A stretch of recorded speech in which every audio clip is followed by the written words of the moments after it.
L'équipe, j'espère que vous allez bien. Aujourd'hui, je voulais tout simplement me projeter sur le Ballon d'Or 2022. Cette année est plutôt particulière, car au cas où vous ne le saviez pas, la cérémonie n'attendra pas le mois de décembre prochain comme habituellement. On peut d'ores et déjà s'avancer. France Football a mis à jour ses critères pour décerner le trophée doré avec des changements significatifs. En premier lieu, la période prise en compte. La remise du trophée se fera désormais à l'issue de la saison et non plus à l'issue de l'année civile, évitant un jugement sur 2 demi-saisons. Le nombre de votants ensuite. Seuls les représentants des 100 premiers pays au classement FIFA seront qualifiés pour voter contre 170 journalistes auparavant. Une décision logique étant donné les votes insolites recensés au cours de ces dernières années. Enfin, l'évaluation des joueurs. L'ordre est à présent le suivant. En 1, les prestations individuelles et le caractère décisif. En 2, les performances collectives, à savoir le palmarès. Puis en 3, la classe du joueur et son sens du fair play. La carrière joueur qui posait question disparaît totalement. Les bases maintenant posées, je peux donner un avis objectif avant le clap de fin de saison, même si le top 5 voire top 10 attendra encore. Les amis, j'espère que la vidéo va vous plaire. Pensez à lâcher votre meilleur pouce levé pour le soutien. Merci vraiment à tous ceux qui le feront. Rapidement, avant d'entrer dans le vif du sujet, court instant promo. La fin des 5 grands championnats européens se déroule également sur Betclic et il y a moyen de prendre quelques billets. Je rappelle que vous avez une offre de bienvenue à hauteur de 100 € avec le code LEXCITY. Faites très attention à tous les risques.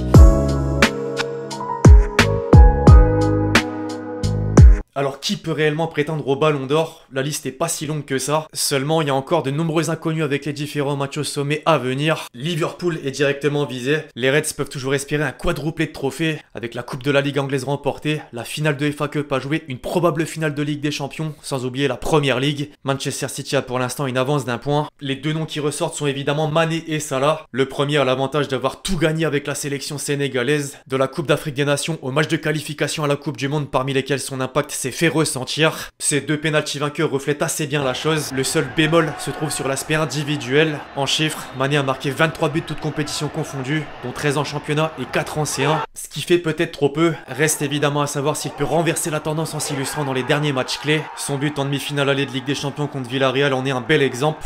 L'Égyptien, de son côté, avait débuté la saison en bombe, se plaçant sans doute comme le meilleur joueur du monde sur cette courte période, avant une petite baisse de régime, notamment après la CAN dont il a peu brillé jusqu'à perdre la finale contre le Sénégal de son coéquipier en club. L'histoire se répète lors du match pour aller au mondial. L'Égypte échoue à nouveau au terme d'une séance de tir au but dans laquelle cette fois Salah tire son penalty, mais le manque. L'atout majeur par rapport au précédent, c'est qu'aujourd'hui il comptabilise 22 buts en Première Ligue, 8 en Ligue des Champions et un total de 15 passes D, soit un bilan personnel très intéressant. Chronologiquement dans la foulée, je place Lewandowski, le buteur polonais qui a scandaleusement terminé deuxième derrière Messi sur l'édition précédente, sans compter la première année Covid où la distinction n'a pas été décernée. La disparition du critère carrière joueur et la surprise Villarreal le priveront certainement du trophée tant espéré. Ce, malgré les nombreux points positifs que sont la Bundesliga, ses 52 réalisations globales, voire son but avec la Pologne dans le match d'accession à la Coupe du Monde contre la Suède. De Bruyne peut également être un prétendant sérieux. Manchester City sans son apport au milieu de terrain n'est pas la même équipe. Ses qualités sont plus à présenter. Dans le cas où le Belge remporte la Première Ligue et la Ligue des Champions, les joueurs mentionnés précédemment peuvent passer en dessous de lui. Il manque d'ailleurs une mention,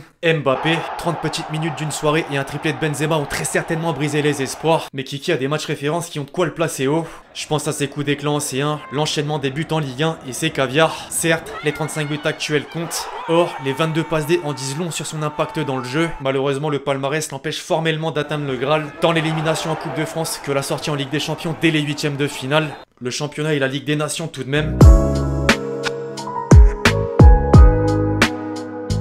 Après avoir cité 5 candidats à la louche, mon grand favori est sans surprise Benzema. C'est une quasi-certitude pour moi et pour beaucoup j'imagine. Absolument tout porte à croire que le Ballon d'Or 2022 sera pour lui. Sa saison est juste exceptionnelle. Alors qu'il reste quelques matchs de Liga, le Real Madrid a 15 points d'avance sur ses concurrents et se dirige vers un nouveau sacre. Sacre dont le Brésil a largement contribué. Il totalise 25 réalisations, un cap encore jamais atteint au cours de sa carrière et va très probablement finir meilleur passeur avec 11 passes D actuellement. Une chose est sûre, le Pichichi est dans la poche. Au-delà des stats, ses buts ont souvent été décisifs, comme lors de la remontada contre Séville dernièrement. Benzema pour le 3-2. Quand il est pas là, c'est pas du tout la même chose non plus. Le El Clasico l'a d'autant plus fait ressentir. En parallèle, n'oublions pas la Super Coupe d'Espagne. KB9 met en plus un but contre le Barça en demi, puis un but en finale contre Bilbao. En résumé, à l'échelle nationale, ça fait 2 distinctions personnelles et 2 distinctions collectives. La plus grosse différence sur les autres se fait évidemment en Ligue des Champions. Il a tapé 2 triplés consécutifs qui resteront gravés.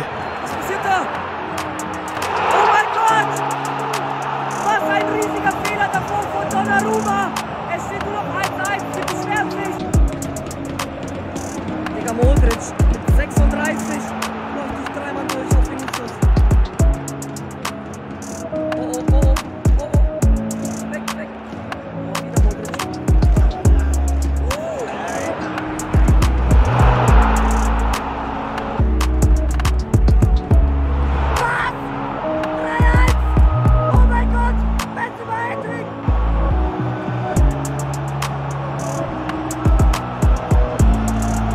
l'un en 8ème face au Paris Saint-Germain au Bernabeu, l'autre en quart contre Chelsea à Stamford Bridge, s'il vous plaît.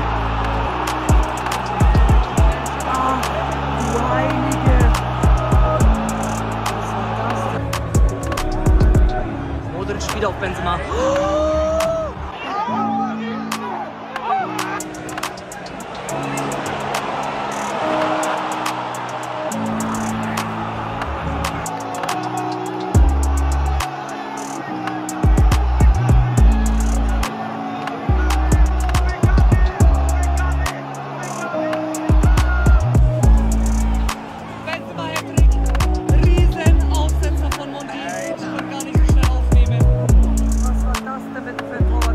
Sans oublier le but victorieux dans les prolongations lors du match retour.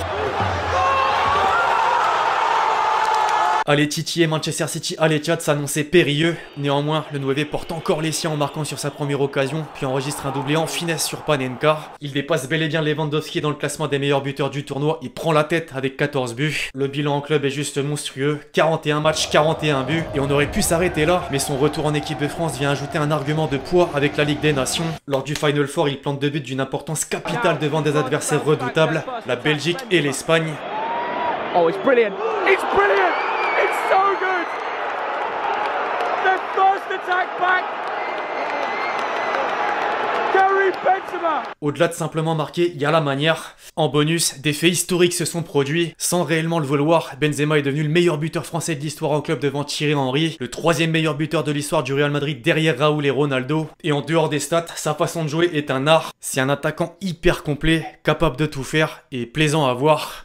Bref, la propagande est lancée, elle a débuté et cette fois c'est sur la bonne voie. Des grands noms le valident. En Espagne, les quotidiens pro Madrid ne se sont jamais arrêtés. Au pays, tout le monde ou presque s'accorde sur son mérite. Et à l'étranger, l'ère Messi et Ronaldo prendra peut-être fin. En regardant le côté positif, c'est enfin une opportunité pour ceux qui l'auraient sans doute mérité lors des années précédentes. On a une Modric, là Benzema, j'espère. Bref, les amis, c'est tout pour cette vidéo où je donnais mes premières impressions sur le Ballon d'Or 2022. Et pas la dernière. Dès la saison terminée, je sortirai un classement avec argument à l'appui. D'ailleurs, faites-moi le vote dans les commentaires en attendant. J'espère que vous avez kiffé. Je compte bien évidemment sur vous si c'est le cas pour lâcher votre meilleur pouce levé. D'ici là, on se retrouve très vite sur la chaîne pour de nouvelles vidéos. C'était Lexchi. Ciao, ciao.